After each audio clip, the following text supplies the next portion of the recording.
കണ്ണൂർ കല്യാണം day 3 shorts ആണ്. അച്ചുവിന്റെ കല്യാണമാണ്. ഞങ്ങള് ട്രാൻസിഷൻ ഒക്കെ ചെയ്യുന്നുണ്ട്.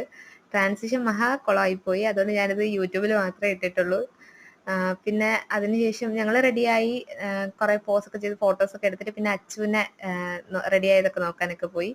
അച്ചുവിനെ നല്ലപോലെ മേക്കപ്പ് ഒക്കെ ചെയ്ത് അവർ റെഡിയാക്കി നിർത്തിയിട്ടുണ്ടായിരുന്നു. അങ്ങനെ ഞങ്ങൾ അച്ചുവിനെ കുറച്ച് ഫോട്ടോസും വീഡിയോസും ഒക്കെ എടുത്ത് അച്ചുവിനെ ബ്യൂട്ടീഷ്യൻ ചെയ്ത് ചേച്ചിയൊക്കെ അത്. പിന്നെ ഞങ്ങൾ രാവിലത്തെ ബ്രേക്ക്ഫാസ്റ്റ് അവിടെ നിന്ന് കഴിച്ചു. എന്നിട്ടാണ് കല്യാണത്തിന് പോകുന്നത്. അച്ചുവിനെ കൊണ്ടുവന്ന കാറാണ്. ഞങ്ങൾ കാറിൽ വെച്ച് അച്ചുവിൻ്റെ ചോദിക്കുക ടെൻഷൻ എന്തെങ്കിലും ഉണ്ടോ, സന്തോഷമായോ എന്നൊക്കെ. പക്ഷെ അത് ഭയങ്കര സൗണ്ട് ആയതുകൊണ്ടാണ് ഞാൻ അവളുടെ ആ വോയിസ് മാറ്റിയത്. അങ്ങനെ ഭയങ്കര സന്തോഷമായിട്ട് ഞങ്ങൾ കല്യാണത്തിന് പോവുകയാണ്. ഇതാണ് ഞങ്ങളുടെ ഫുൾ കോസ്റ്റ്യൂം. ഞങ്ങൾ അച്ചുവിൻ്റെ കൂടെ കാറിൽ തന്നെയായിരുന്നു. ഫുൾ കോസ്റ്റ്യൂം ഒക്കെ കാണിക്കുക ഞങ്ങളെല്ലാവരും. എന്നിട്ട് അച്ഛൻ്റെ കല്യാണമായി. ഞങ്ങൾ താലമൊക്കെ പിടിച്ച് അച്ഛൻ്റെ ബാക്കിൽ ഞങ്ങളെല്ലാവരും നടന്നൊക്കെ വന്നിട്ടുണ്ടായിരുന്നു. അതൊന്നും വീഡിയോ എടുത്തില്ല. ഞങ്ങൾ നടന്നു വരുന്നുണ്ട്, വീഡിയോ എടുക്കാൻ വേറെ ആരും ഇല്ലാത്തവരെ എടുത്തില്ല. അങ്ങനെ ഞങ്ങൾ സന്തോഷമായിട്ട് അച്ഛൻ്റെ കല്യാണം കൂടി. കല്യാണം കഴിഞ്ഞു. ചേട്ടൻ താലി കെട്ടി. ചേട്ടൻ്റെ ബാക്കിൽ നിൽക്കുന്നതാണ് അച്ഛൻ്റെ നാത്തൂൻ.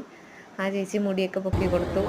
പിന്നെ അതിൻ്റെ ഇടയ്ക്ക് അച്ഛൻ്റെ അരപ്പട്ട ഇളകിപ്പോയി. അത് ശരിയാക്കാൻ വേണ്ടി ഞാൻ പോയി. അത് ശരിയാക്കി കൊടുത്തു. കല്യാണ സമയത്ത് അതില്ല, കാരണം അത് ഊരിപ്പോയി. പിന്നെ അവിടെ ബിരിയാണിയൊക്കെ ആയിരുന്നു ഫുഡ്. ഞങ്ങൾ ഫുഡൊക്കെ കഴിച്ചു.